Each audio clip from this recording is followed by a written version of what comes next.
Bienvenidos al capítulo 2 del curso Lineamientos para la conceptualización de cuadros de mando.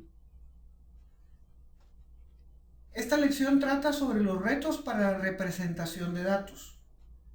Cuando estamos pensando en visualizaciones de datos, existen dos retos fundamentales para lograr una buena representación. Y lo primero que debemos analizar es el medio que mejor cuenta la historia. El medio puede ser un medio impreso, puede ser una publicación, puede ser una presentación de PowerPoint como la que estamos viendo, algo que vamos a proyectar. En el caso de los cuadros de mando, pues ese es el caso la mayoría de las veces. Vamos a tener una representación proyectada de nuestros datos y eso va a impactar en el uso del color, en las formas, en los tamaños. Hay un tema de distancia entre el público y lo que estamos proyectando.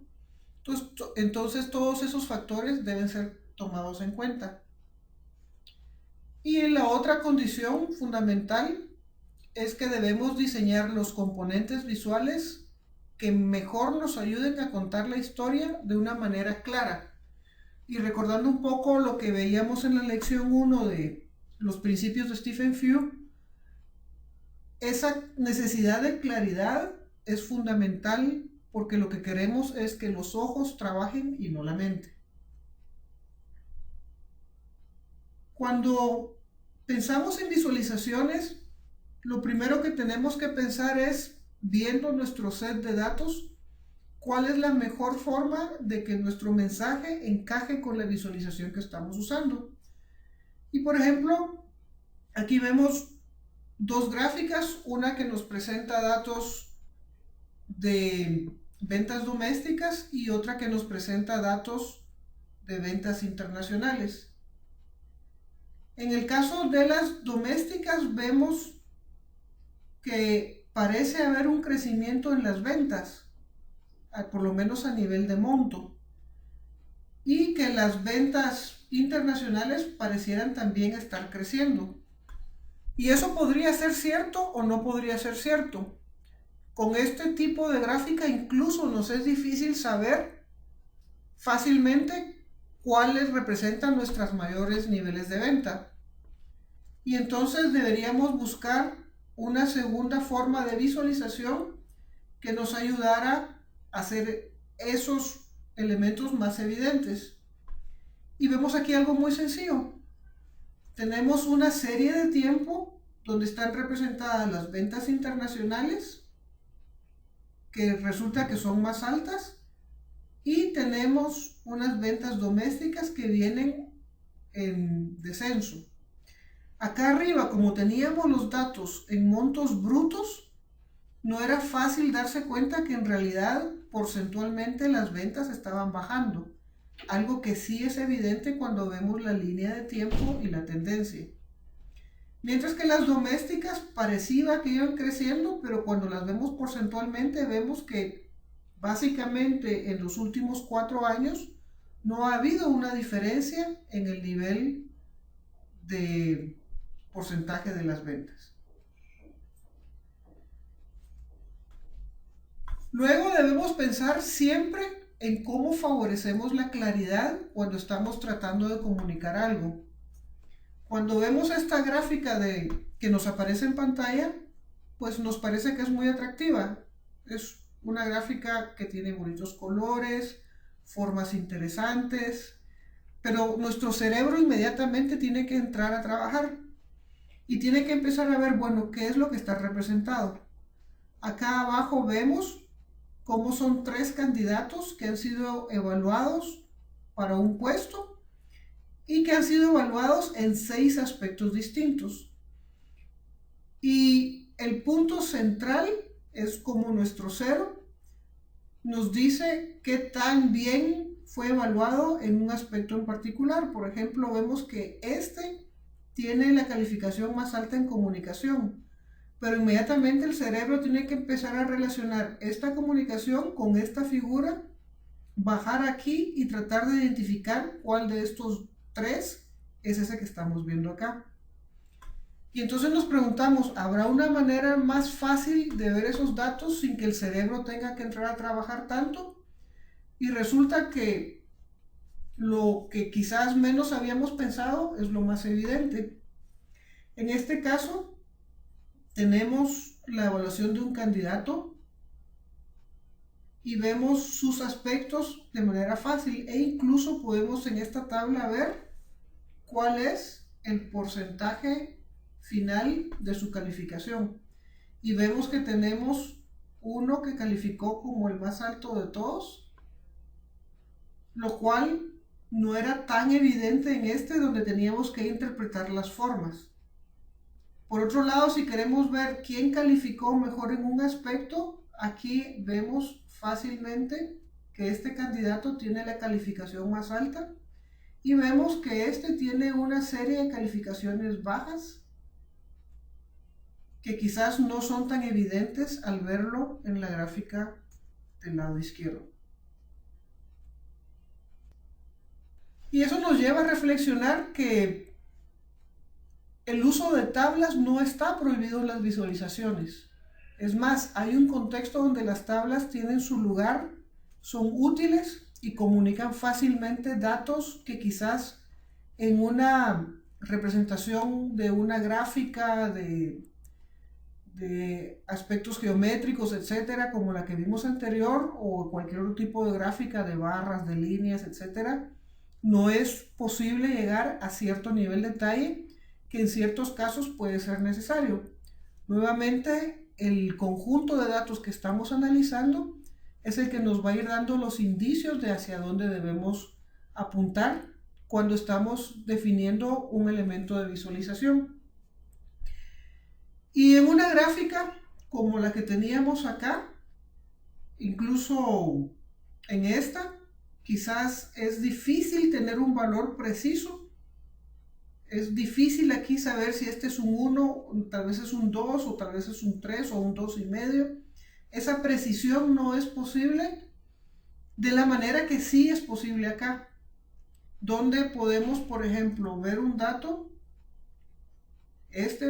por tomar uno, donde vemos 144.4, donde ese punto 4 puede ser muy importante en la interpretación de esta información y ese dato no ser totalmente visible en otro tipo de representación. Quiere decir que las tablas son muy útiles cuando buscamos trabajar con valores individuales, cuando buscamos comparar valores individuales, cuando los datos deben ser precisos, incluso con decimales, o cuando se requiere analizar múltiples unidades de medida. Y acá vemos, por ejemplo, si lo que estamos buscando es el dato de julio del 96, es muy sencillo llegar aquí y ubicarlo, a tratar de ubicarlo, por ejemplo, en una serie de tiempo.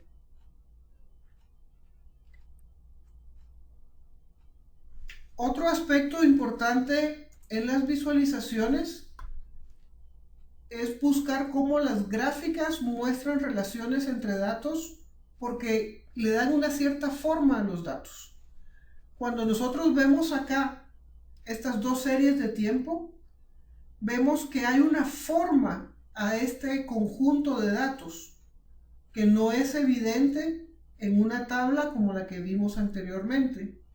Aquí sí vemos fácilmente, sin necesidad de que el cerebro entre a trabajar, que hemos logrado ir creciendo las ventas domésticas a lo largo de todos los meses de un mismo año. Mientras que vemos que las internacionales representan un volumen mucho más bajo de ventas comparado con el de las domésticas y que las ventas internacionales se han mantenido estables, un leve descenso en el mes de agosto, pero se han mantenido a un mismo nivel a lo largo de todo el año. Finalmente, debemos contemplar que los datos nos pueden dar pistas, nos pueden dar una luz, nos pueden ayudar a encontrar una respuesta siempre y cuando se representen de la manera correcta.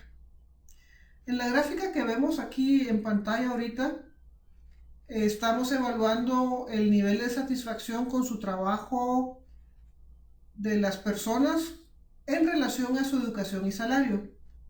Y entonces vemos que las personas que tienen en edad menos de 50 años, lo vemos del lado izquierdo en la gráfica, tienen cierto nivel de satisfacción que va creciendo según su nivel de educación.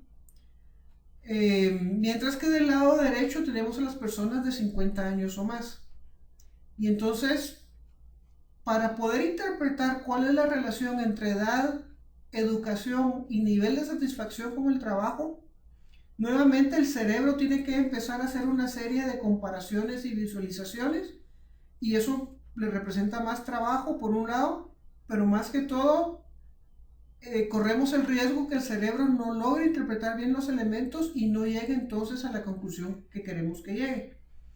Mientras que si hacemos una gráfica mucho más simple, como la que vemos aquí del lado derecho, encontramos que hay una relación fuerte de satisfacción entre quienes tienen un título universitario y ganan más de $50,000, y que por el contrario, quienes empiezan con bastante satisfacción, pero no tienen título universitario y ganan menos de $50,000, cuando ya llegan a su edad más madura, su satisfacción se ha venido totalmente para abajo.